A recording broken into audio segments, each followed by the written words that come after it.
Great friends பார்த்தீங்கன்னா Tata safari ஸ்ட்ராம் இந்த வண்டி வந்து பார்த்தீங்கன்னா ஒரு 2014 மாடல் இந்த வண்டியில் ஒரு இன்ஜின் மெயின் பேரிங் சீஸ் தான். அதே மாதிரி இன்ஜினோட அப்நார்மல் நாய்ஸ் அதுதான் இந்த வீடியோவில் போடுறேன் பாருங்கள் ஃப்ரெண்ட்ஸ். இந்த ஸ்ட்ராம் 1 கிலோமீட்டர் வந்து பார்த்தீங்கன்னா 94,000 கிலோமீட்டர் ஓடி இருக்கு. இந்த வண்டியில் இப்போ வண்டி ஸ்டார்ட் பண்ணுறேன். இன்ஜினில் வந்து பார்த்தீங்கன்னா எந்த ஒரு மால் ஃபங்க்ஷன் லைட்டும் எரியல.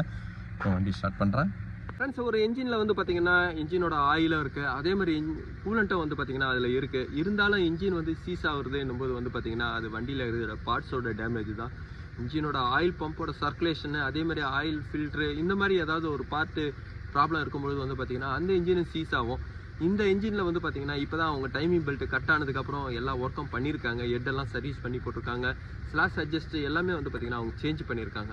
சேஞ்ச் பண்ண ஒரு 1000-2000 கிலோமீட்டர்லேயே வந்து பார்த்தீங்கன்னா திருப்பி என்ஜின் சீஸ் ஆகிடுச்சு. இந்த மாதிரி சீஸ் ஆகிறதுலாம் வந்து பார்த்தீங்கன்னா ஒரு ஆயில் பம்போட ஃபெயிலியர் தான். இந்த இன்ஜினோட ஆயில் பம்ப் எப்படி இருக்குன்னு நான் இப்போ செக் பண்ணுறேன். அதேமாதிரி என்ஜின் சீஸ் ஆனதோட ரீசனே எதுன்னு நான் செக் பண்ணுறேன். இப்போ வண்டியை ஸ்டார்ட் பண்ணி நான் ஃபஸ்ட்டு காட்டுறேன் பாருங்கள் ஃப்ரெண்ட்ஸ். ஃபஸ்ட்டு வந்து பார்த்தீங்கன்னா இன்ஜினோட ஆயிலை காமிக்கிறேன். இன்ஜினோட ஆயில் பாருங்கள் ஃபுல்லாக லெவல் இருக்குது. இன்ஜினோட ஆயில் கண்டிஷனை வந்து பார்த்தீங்கன்னா பிளாக்லாம் ஆகல. கார்பன் அதிகமாக டெபாசிட்டும் இல்லை.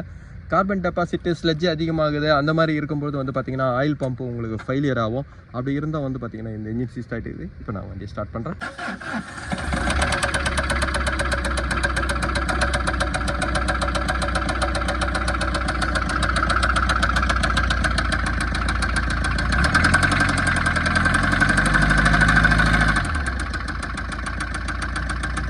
இப்போ இந்த இன்ஜினை ஸ்டார்ட் பண்ணது கூட வந்து பார்த்தீங்கன்னா நீங்கள் பார்க்கணும் அப்படின்றதுக்காக தான். ஆனால் இந்த இன்ஜினை இதே மாதிரி கண்டிஷனில் ஓட விடும்போது வந்து பார்த்தீங்கன்னா இந்த ஸ்டார்ட் ஆகிறது கூட ஆகாது. ஏன்னா இன்ஜின் சீஸ் ஆகி உங்களுக்கு ரொட்டேஷன் ஆகாது.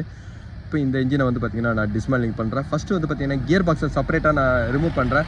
கியர் பாக்ஸை நீங்கள் செப்பரேட்டாக ரிமூவ் பண்ணால் தான் வந்து பார்த்தீங்கன்னா இன்ஜினை அசம்பிளாக நம்ம வெளியே எடுக்க முடியும். இன்ஜினோட ஒரு பார்ட்டை நீங்கள் செப்பரேட்டாக பிரிக்கிறது வந்து பார்த்தீங்கன்னா இன்ஜின் இறக்கிறத விட வேலை அதிகமாக இருக்கும். இப்போ நான் கியர் பாக்ஸ் தான் செப்பரேட்டாக எடுக்கிறேன். அதேமாரி ரேடியேட்டரை வந்து பார்த்தீங்கன்னா நான் ரிமூவ் பண்ணுறேன்.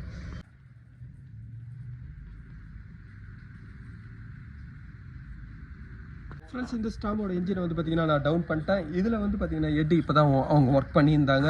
இப்போ நான் எட்டையும் வந்து பார்த்தீங்கன்னா இப்போ ரிமூவ் பண்ணுறேன். கிராங்க் ஷாஃப்ட் வந்து பார்த்தீங்கன்னா சீஸ் ஆகிருந்தது. இப்போ ஆயிலோட ட்ரெயின் ப்ளக்லேயே வந்து பார்த்தீங்கன்னா நான் காமிச்சேன் எவ்வளோ பிசிறு இருக்குது பாருங்கள். இப்போ நான் இன்ஜினை டிஸ்மேண்டில் பண்ணுறேன்.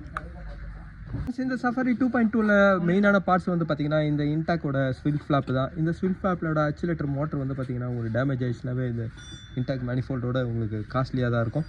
இப்போ நான் இதை மட்டும் செப்பரேட்டாக எடுத்து வைக்கிறேன். இந்த சஃபாரி ஸ்டாமில் வந்து பார்த்தீங்கன்னா இந்த கனெக்டரோட தான் சீஸ் ஆகிட்டுருக்கு.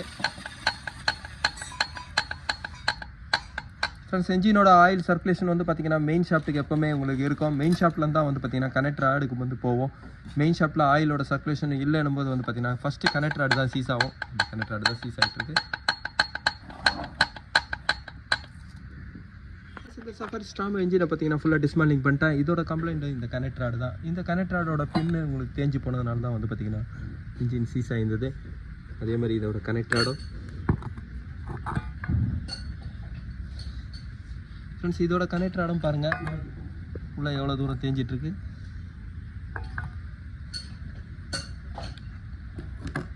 ஃப்ரெண்ட்ஸ், இதோட பிஸ்டன் கண்டிஷனும் பாருங்கள். பிஸ்டன் உள்ளவும் வந்து பார்த்தீங்கன்னா எவ்வளோ தூரம் கார்பன் போயிட்டுருக்கு பாருங்கள். போரும் வந்து பார்த்தீங்கன்னா இதில் தேஞ்சிட்ருக்கு. போரும் வந்து பார்த்தீங்கன்னா இதில் பாருங்கள் எவ்வளோ தூரம் பிஸ்டன் சைடில் தேஞ்சிட்ருக்கு ஸ்கிரிட்டெலாம். ஃப்ரெண்ட்ஸ், இந்த கிராங்க் ஷாஃப்ட் வந்து பார்த்தீங்கன்னா ஓவர் சைஸ் போடும்பொழுது பேரிங் ஓவர் சைஸ் ஆகும். கிராங்க் ஷாஃப்ட்டோட இந்த பின் மைனஸ் ஆகும்போது பார்த்தீங்கன்னா பேரிங் ஓவர் சைஸ் ஆகும். இப்போ இதோட சைஸ் வந்து பார்த்தீங்கன்னா உங்களுக்கு செட் ஆகுதா பார்ப்பாங்க. இல்லைன்னா இந்த கிராங்க் ஷாஃப்ட்டு தான் எதனா சேஞ்ச் பண்ணுவாங்க. இந்த கிராங்க் ஷாஃப்ட்டு இப்போ மெஷின் ஷாப்பில் கொடுக்குறேன். அதேமாதிரி இதில் 3 பிஸ்டன் கனெக்டர் ஆடை வந்து பார்த்திங்கன்னா இதில் கனெக்டர் ஆடை எல்லாமே நல்லாயிருக்கு. இந்த கனெக்டர் ஆடு மட்டும் பார்த்திங்கன்னா சேஞ்ச் பண்ணலாம். ஃப்ரெண்ட்ஸ், இதோட சீஸ் ஆனதோட ரீசன் வந்து பார்த்திங்கன்னா ஆயில் பம்ப் ஃபெயிலியர் ஆகிடுச்சு. ஆயில் பம்ப் ஃபெயிலியர் ஆனதுனால தான் ஆயிலோட சர்க்குலேஷன் எல்லாமே இது சீஸ் ஆகிருக்கு. இதோட சிலிண்டர் ஹெட் பாருங்கள்.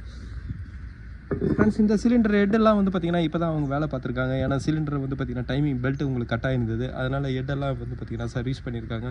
சர்வீஸ் பண்ண கொஞ்ச நாள்லேயே வந்து பார்த்திங்கன்னா இது இன்ஜின் சீஸ் ஆகிட்டுருக்கு. ஃப்ரெண்ட்ஸ், ஆயில் சர்க்குலேஷன் வந்து உங்களுக்கு ஆஃப் ஆகும்போது இன்ஜின் மேலே இருக்கிற கேம் ஷாஃப்ட்டுக்கு ஆயில் சர்க்குலேஷன் ஆகாது. அப்போ டைமிங் பெல்ட் வந்து பார்த்திங்கன்னா கேம் சீஸ் ஆகி டைமிங் பெல்ட்டு கட் ஆகும். ஆயில் பம்போட லூப்ரிகேட்டிங் ஆயில் பம்பு லூப்ரிகேட்டிங் பண்ணலைன்னும்போது வந்து பார்த்தீங்கன்னா ஃபஸ்ட்டு உங்களுக்கு அஃபெக்ட் ஆகுறதே வந்து பார்த்தீங்கன்னா கேம் ஷாஃப்ட் தான். Camshaft time belt cut ஆகி திருப்பி நீங்கள் ஆயில் சர்வீஸ் பண்ணிடலாம். எல்லாத்தையும் பண்ணிவிட்டு பண்ணும்போது வந்து பார்த்தீங்கன்னா கிராங்க் ஷாஃப்ட்டு இதில் சீஸ் ஆகிடுச்சு. இதுக்கப்புறம் மிஷின் ஷாப்புக்கு இந்த இன்ஜின் அனுப்புகிறேன், அதுக்கப்புறம் கண்டினியூ வீடியோ போடுறேன். Thank you friends.